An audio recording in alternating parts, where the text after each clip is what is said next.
Hello అండి. స్కూల్లో కానీ కాలేజ్లో కానీ ఒక గ్రూప్ ఆఫ్ పీపుల్ ముందైనా కానీ ఒక మంచి స్పీచ్ ఇచ్చి centre of అట్రాక్షన్గా నిలవాలనుకుంటున్నారా?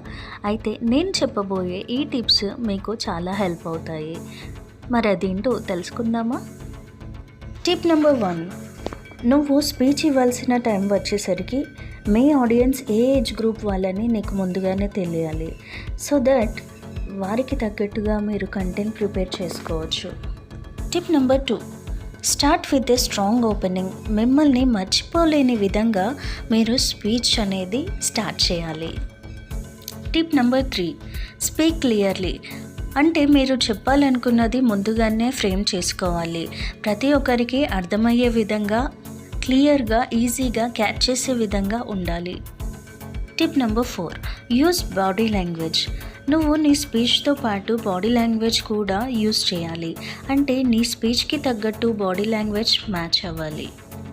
Tip number 5, engage the audience. మధ్యలో ఆడియన్స్ని క్వశ్చన్స్తో ఇన్వాల్వ్ చేయాలి.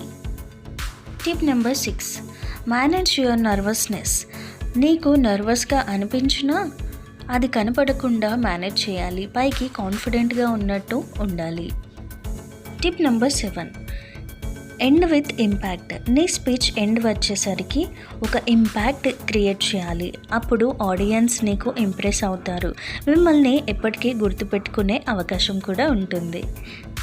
Thank you for watching. ఈ వీడియో కనుక మీకు నచ్చినట్లయితే వెంటనే సబ్స్క్రైబ్ చేసుకోండి. మరిన్ని నోటిఫికేషన్స్ మీకు వస్తాయి. అలాగే మీకు తెలిసిన కొన్ని టిప్స్ మీరు కామెంట్ బాక్స్లో తెలియచేయచ్చు. Thank you.